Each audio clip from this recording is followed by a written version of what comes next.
What's up, guys? In today's video, we're going to discuss a massive concept that will impact every single game that you play, allowing you to not only understand the game at a much higher level, but be able to perform and know exactly where you need to be at, how your team needs to be playing at every single moment of your game. Now, this is a massive concept that is driven from Overwatch 2, and it's something that is very important whether you're at the very lower ranks, talking about bronze, silver, gold, or we're able to reach even the top of the top. Wherever you are, you're going to have to understand how this concept works, and it's going to actually impact how you will play the game. Hi, my name is Reawakening. I am a college esports director. I currently specialize in coaching Overwatch 2 for our university, and I am here to share my hero knowledge in the Marvel Rival space and helping to develop the community. With that all being said, we're going to actually hop into this massive concept. What this concept is all about is something known as space. Space is so important to any hero shooter, as it's going to dictate when you want to be pushing the enemy team, where you want to be playing at. Sometimes you even want to give up that space. So we're going to talk about all of that. The three massive areas of space that we need to understand is one, what is our team space? This space is essentially where we are safe to play within. And we'll even have the advantage if an enemy is inside of our space trying to fight us. And then another space to understand is the enemy space. The opposing team space is somewhere where you would have the disadvantage, something or a place where you typically do not want to play within, as you are going to likely lose that engagement. And then lastly, we do have our neutral space. Neutral space is all about this idea of there is no advantage. Everyone's kind of fair game. Kind of think of more so like a 1v1 is a great example of a neutral space. But we're going to even discuss when are we going to have advantages in this neutral space? How can we turn that fight and allow us to win this neutral space? And when should we even be taking fights inside of it? So I'm going to show you, this is a game. This is actually a replay of mine. And in here, I'm going to show you how space kind of works and how you want to really be utilizing this to make judgment calls for you. So space is such a big concept, and everyone is going to look at space a little bit differently, but it's something that understanding space is going to change and elevate your game. A large part of, low elo player, somebody who's a bronze, probably bronze through even platinum at times, probably has very little understanding of how space actually works. And that's a large reason that's holding them back. And so what I really want you to grab from this video is understanding how this is going to work. And once you start implementing this, this is going to really elevate your ability to make better judgments on, hey, I should be taking this corner. I should be pushing this. I should be allowing the enemy team to kind of push up on us so that we can recover. That's a large thing that will impact if you're going to win or lose a game. Now, every player is going to play this a little bit differently. So if I'm a support, what space I want to control or what spaces that I'll play within are going to be a little bit different than a tank, but we're going to kind of look at this from more of that macro standpoint, that more big idea behind it as a general team. And so we're going to use this example here from this replay. What I have up here is one of those convergence ones where you're going to come in. I always call this from hybrid from Overwatch. And you're going to come in, you're going to have to take the first objective, and then it becomes a little escort where you have to escort the bot to hopefully the finish line. So we're going to call Team Blue the defending team because that's what they're on right now. And Team Orange or Team Red, I'm just going to call them Red for simplicity's sake, is going to be the attacking team. So right now, as we kind of see it, the game just started. The attacking team is leaving their objectives or their spawn room over here, and they're going to be heading towards Team Blue's objective, trying to capture it. So right off rips, I'm going to use this little marker tool here to kind of indicate, what is space? How does this going to work? And we're going to, discuss little things like when do we want to give up that space? When do we want to take it? All of that. So our number one thing is let's just kind of mark where is our team's space. We're going to mark the blue team with blue to indicate their space. So where can they be playing from an angle or an area that is technically safe? So if an enemy team or an enemy player started to attack in this area, they would be at a massive disadvantage. Well, if we just kind of circle where is our blue team at right now, you could say, hey, right now, this is the space that they own. Well, yes, technically it is. You could definitely say that there is definitely an advantage over here on this left side versus on this right where the Storm is. Storm is really pushed out here. And so I wouldn't necessarily say that Storm is at this advantage because there's no follow-up, there's no support from their team able to happen here if Storm gets in a fight. So we're going to actually change this. Instead, where the blue team owns and possesses, they basically own this area right here. If a team or the enemy team essentially walks in here, they're at a massive disadvantage. Now, this is assuming there's no specific ultimates that are happening. There's no, massive plays that are occurring.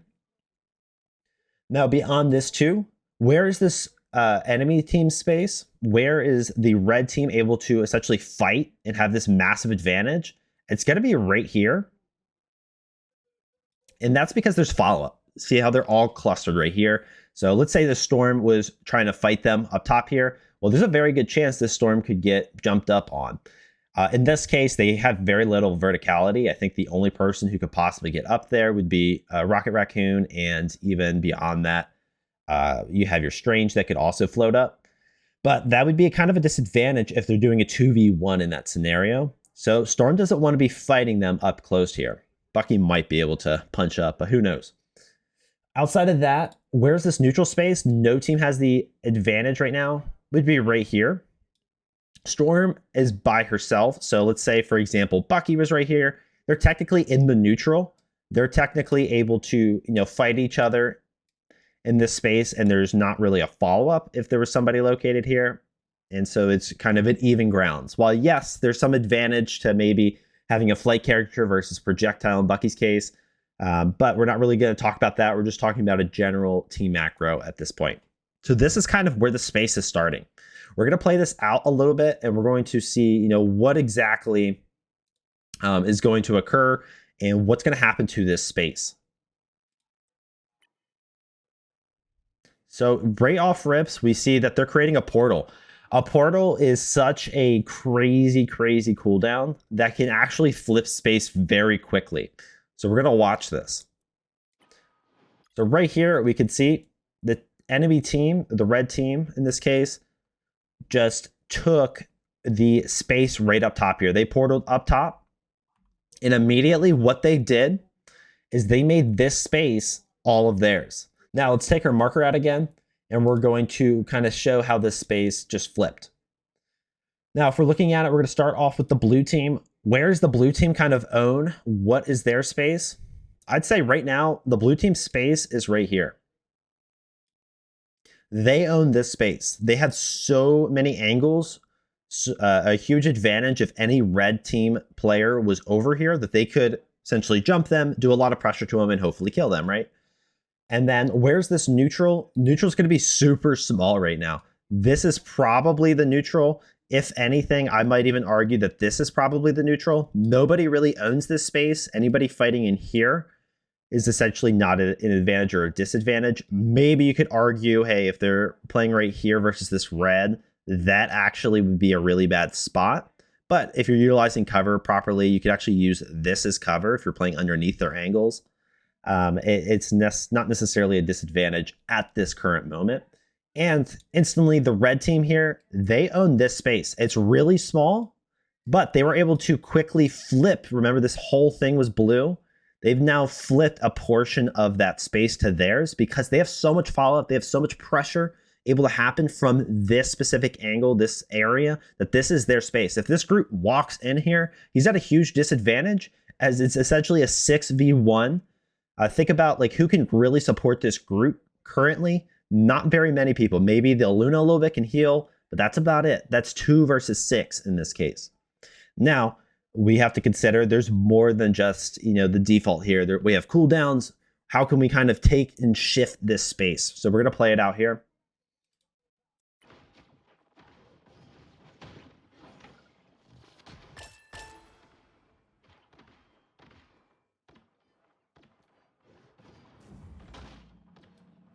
So immediately, we just watched the 2 players on the red team just died. They got taken out pretty quickly in the fight. And while they owned this space, this Groot entered their space, he was able to utilize his cooldowns to stay alive. And beyond that, if we actually flip it back just a little bit, a huge game changer, how limited this space was allowed one singular cooldown to apply so much pressure. And that's going to actually be the Invisible Woman here. So like, watch this one more time. Invisible Woman's going to come up right here. She's going to use her shift, which is that little damage over time orb. And now every single character inside there, practically their whole team, with the exception of, I think that's Punisher right there, is taking all this damage. We even have an AoE attack from our Star-Lord getting in there and combining with that orb as well. So even though they owned this space, they were able to not control a lot of angles. It was really limiting to what they could do. And because of those cooldowns, even though that was their space, they were able to essentially eliminate them very, very quickly. So that's one team fight here. Obviously, red team absolutely choked it. They died. That was probably a really bad portal. In retrospect, what they should have done, if they're going to try to portal out back here, they need to take somewhere that's going to have a lot more opportunities to play around. They can basically either jump down, which I don't even think they could because of the portal here. So they were essentially forced to fight right here, which is really bad for them. In this case, if I'm kind of coaching this Doctor Strange here, we need to place that somewhere where either A, they're not going to know where it's at, and B, you want to give your team options. You want to let them spread out and try to take a lot of space around. You don't want them to have to play in one singular area. Otherwise, that makes it really easy for the other team. So where I would put that portal instead, you either have option A, where we're going to actually move over here. Sorry, the cam's so weird. But we're going to actually move the portal right to the back here. This is going to allow my team, they can play in this corridor, they can run out, they can go around, play down here, they can jump down, play through these tunnels and disperse. Or another avenue as well is you could even drop the portal somewhere back here. Nobody really controlled that. If we actually, zoom back a couple seconds here before they TP'd in, notice how this whole area is really up for grabs. Or we could even talk about up top here. Even though we own this space currently, with able to teleport 6 players up here, this Namor, and I believe that is Luna. Or actually, no, it's Invisible Woman down there. Right there, 6v2, if we could teleport them there, we've now flipped this. We'll push them off the high ground, and now we own this entire space. Ideally, I would probably choose this route. I think it would provide you cover, allowed your team to take the high ground on the other team, as our whole defensive team here is very on the high ground, and Storm is out of the fight currently.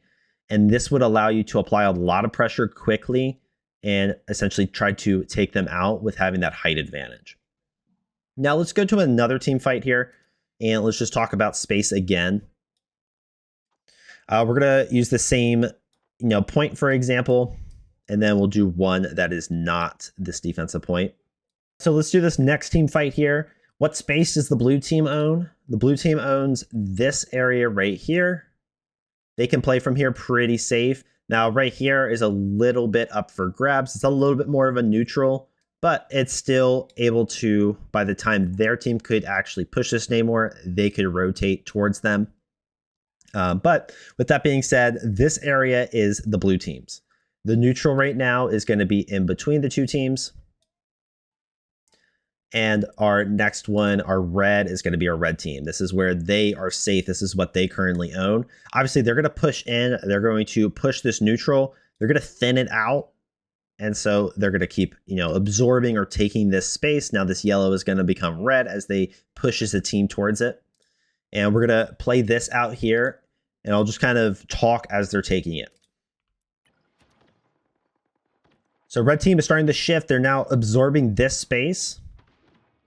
And they have now taken this side over here. So let's pull out that marker one more time. And I'm really trying to double down on this marker idea. I think this is a great visual for people to kind of learn space. And then you're going to start trying to take this to your games. I want you to be really practical about this. So let's pull this marker out. What does the red team own? Remember, they were over here. They do not own this anymore. They're not over here, though it's closer to their spawn. So that still is a bad location. But they own this space currently. They've now flipped this entire area into their space. This is their advantage. So for example, if I am playing Star-Lord, I don't want to be in this space. I need to be really careful about playing around that. So I'm going to look for angles to play essentially around that space and play either within my team space or a neutral where I'd have an advantage. So if I'm talking about Star-Lord in this case, where would that be? I'm just going to use this little yellow to kind of indicate that neutral, that spot. You could be playing around this cover, do some pressure from this angle, or you could be playing on top here where this Namor is. Even though Namor is technically in their space, he has the high ground at the point. Though you have to see if you can see it right there, there's a little zip line. So we do have Punisher that is taking that space quickly. Does Punisher have any follow-up? That's the question. If somebody goes up with Punisher, is able to support him, this is definitely their space. If not, this is just going to be a neutral between our Namor and our Punisher. If this Namor plays it correctly, I think Namor has the advantage if he has his turrets available. Now we're going to say, what is the blue team space? Blue team clearly owns all of this. This is all of their space. So player 7 here, this is going to be our Invisible Woman. Really bad spot. Playing really aggressive. This is going to lead to either Invisible Woman dying, or we're going to have to force out some valuable cooldowns. Probably the double jump, go invis, things like that. Let's play it out and see how it ends up turning.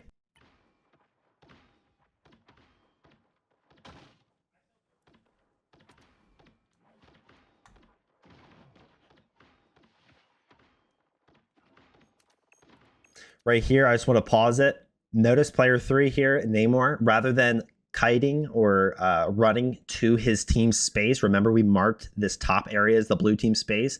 He went the other direction.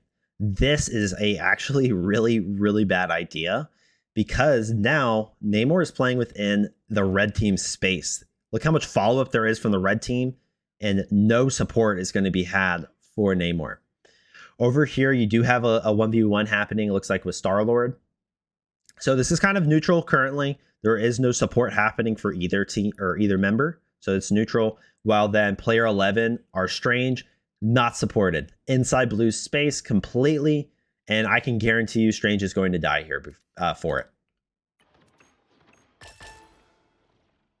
There we go. Strange has died.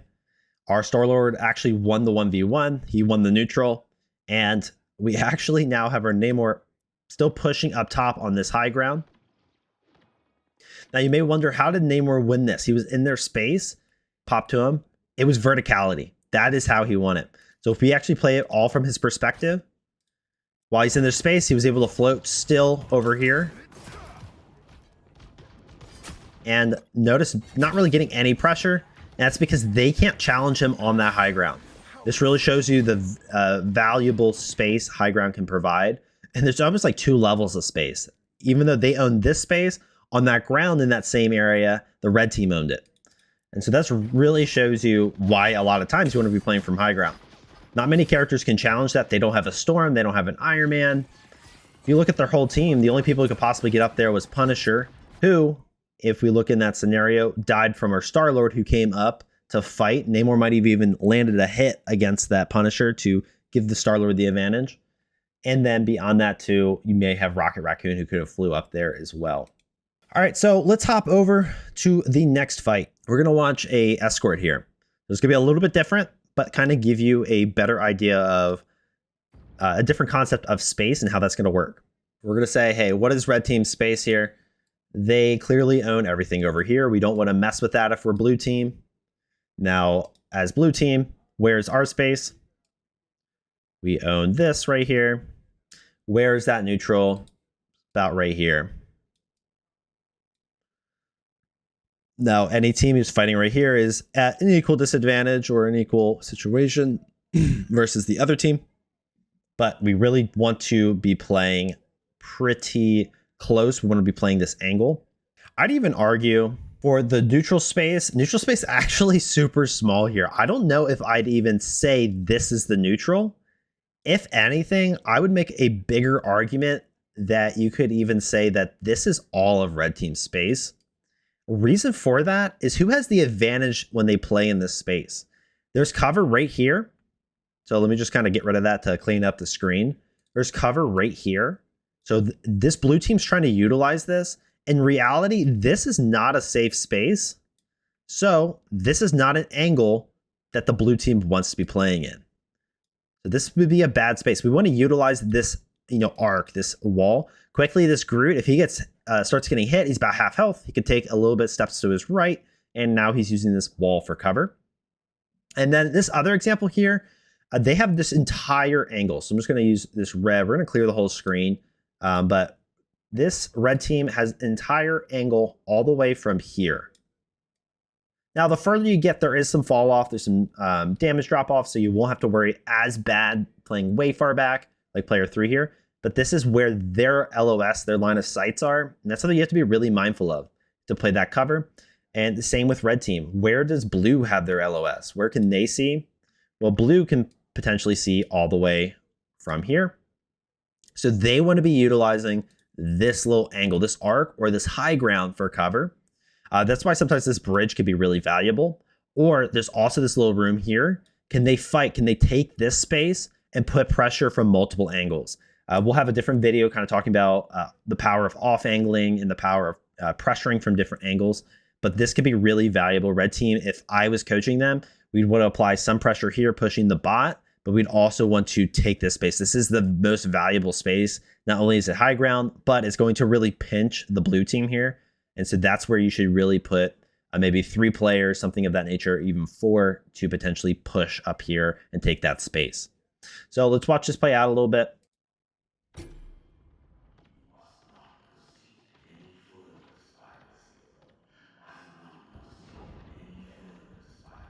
We can instantly see right here, player 12, way overextended. What happened with player 12 here?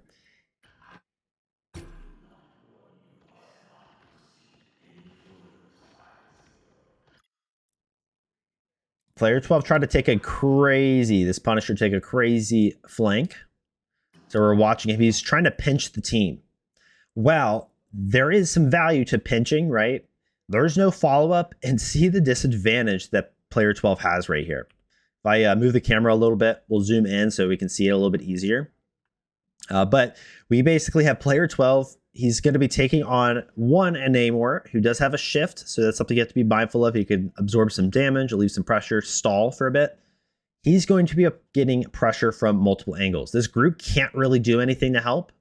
Well, we do have over here player 2 as well as player 6. That's going to be 2 supports, our Luna and our Invisible Woman, who are able to apply a lot of pressure. So he has to very quickly get value or get out. Otherwise, he is going to die for it. And let's watch it. He gets turned on, instantly pinched, instantly dead. They weren't able to kill the Groot quick enough. He was able to stall, able to create walls, and basically last until that Punisher gets killed. And now they have just flipped this fight. Even though blue was down their Star-Lord over here, they're now flipped this entire fight, and they will win it because of it. We even have an ultimate that instantly killed as well. So that's a really big thing I do want to kind of discuss too, is the power of ultimates and cooldowns. They can quickly change whose space is whose. So a large one that I always like to use is actually Invisible Woman. I think she's a perfect example. So let's kind of wait till we see Invisible Woman's next ult here. So let's watch this right now. This is another kind of an expanded team fight on the same one. But let's pull out those markers again. Where's the red team own? That is going to be up top here. Let's just kind of draw. Red team clearly owns this right here. Any blue player that's standing in there is going to get absolutely jumped and killed. Well, then blue team is getting pretty close to him.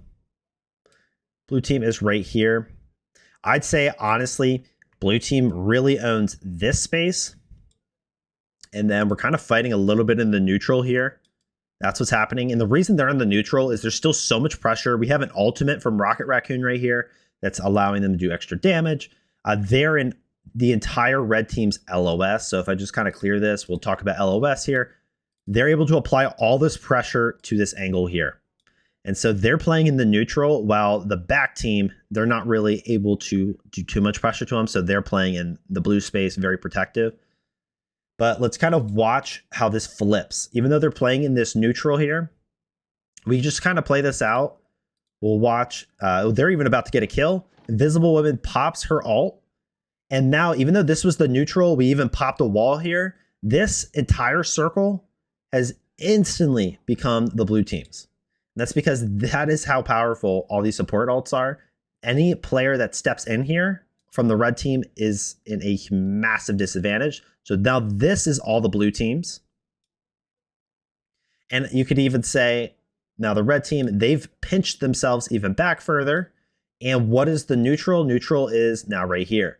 So they just took this space. They took it with an ultimate. They took it with abilities. They used the wall.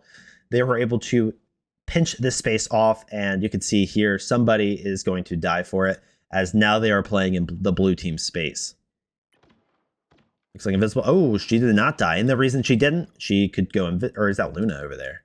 It's actually Luna. Luna was able to escape. So that's really big. She was probably in a hallway here and able to get around the cover. There is like a little vending machine or something over there. So she was able to quickly get around that and avoid it. Very smart by Luna. If she stayed in that space, she instantly knew that she was going to die. So she had to relocate. Rather than fighting through their space, she probably would have died then. She has to go all the way around, which right now is leaving this red team at a disadvantage in a 6v5 for the period of time of this rotation. But it's the smart play. You'd rather play your life, don't play to die. We'll watch this play out. Oh, instantly, red team now has the advantage. Star-Lord got himself in a bad situation, was not able to escape.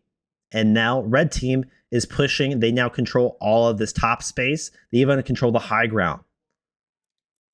So they're going to actually play Punisher's, or excuse me, Bucky's going to play an angle here to pinch. So he's going to be playing from height. He's playing from a safe distance if nobody can really pressure him up here. And he's even looking to hook. Groot just utilized an ult, pinched him back.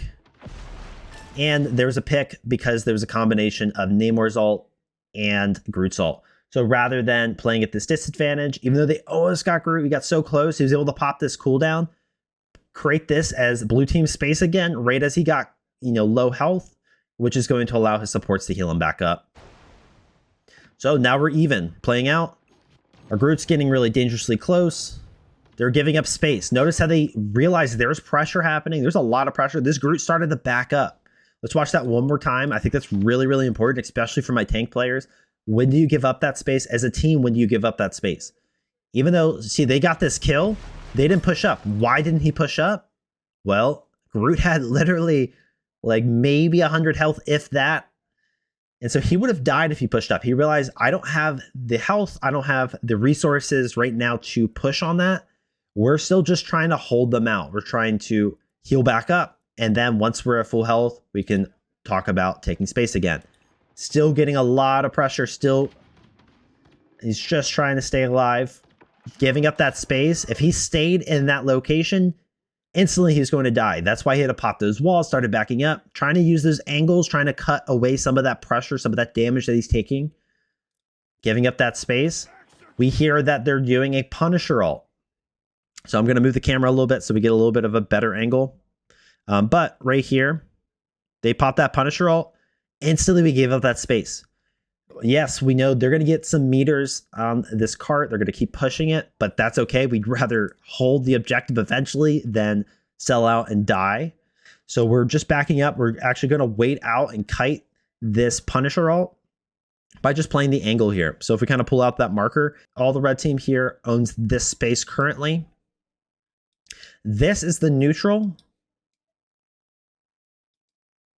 And then blue team does own this space here. So we need to understand, like, hey, we're gonna wait this out.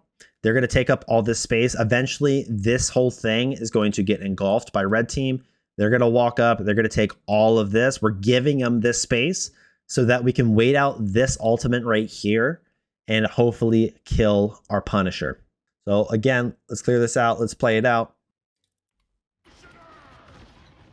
All right, we just popped our Luna ult to make sure that nobody died. To be honest, I don't even know if we needed that at high level play. You just need to wait out that ult before wasting it. But now they're pushing up. They pushed up with that Luna ult there, where they took up all that space because they basically are unkillable.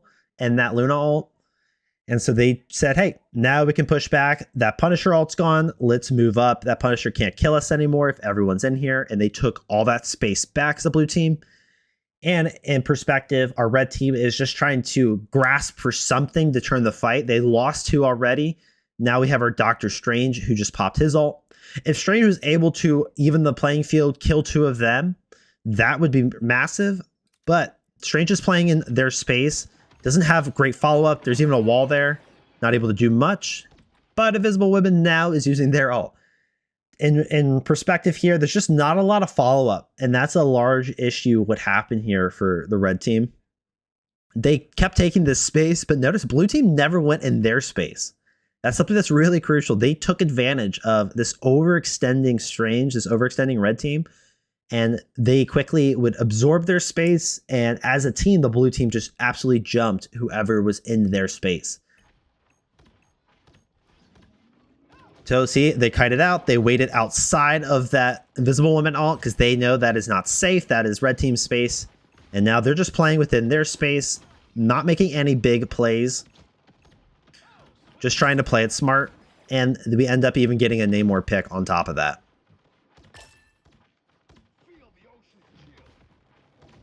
At this point, it is already a lost fight for red as they were down 2 and they are very staggered.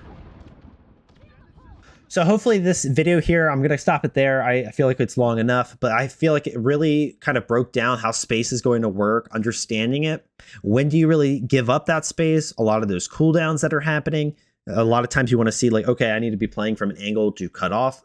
As well as just pressure in general, taking a lot of damage. That's when we have to give up that space. We're not just going to stand there and die. We need to kind of relocate, try to get the advantage, play within our advantage, play within our space.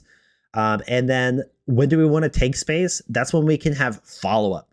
When there's teammates that are able to attack a target, or we have an ultimate that's going to allow us to walk and take space and let us have the advantage. You take space when you have the advantage. You give up space when you have the disadvantage. And again, there's going to be some neutrals. We're not really, again, going into the micros of characters, but in that neutral space, while yes, it's a 1v1, you want to be looking at, in this 1v1 scenario, who has the advantage? Is there an ability for any follow-up by my team? Or in other cases, am I at a positional advantage? Or does my hero just have an advantage? Am I just a great counter versus this hero? Yes, I'm going to take that fight in that 1v1. So hopefully you guys enjoyed this. I think that this was hopefully a really good video to really break down space. This is something that is going to really be game changer, whether you're playing support, tank, or DPS. This is going to lead to you not only getting more kills, it's going to lead to you not dying, which is probably the biggest statistic in any hero shooter. You die less, you're going to be doing more damage, more healing, more damage block, mitigation. You're going to have more impact on the battlefield. And that's something that really, really needs to be hunkered down and something that you will have to master if you want to be able to climb through Diamond and Grandmaster and even Celestial. All right, please let me know if you had any questions related to this. I'm always happy to help. Leave a comment as well as any recommendations on some future content that you would like to see. Other than that, I will see you in the next video.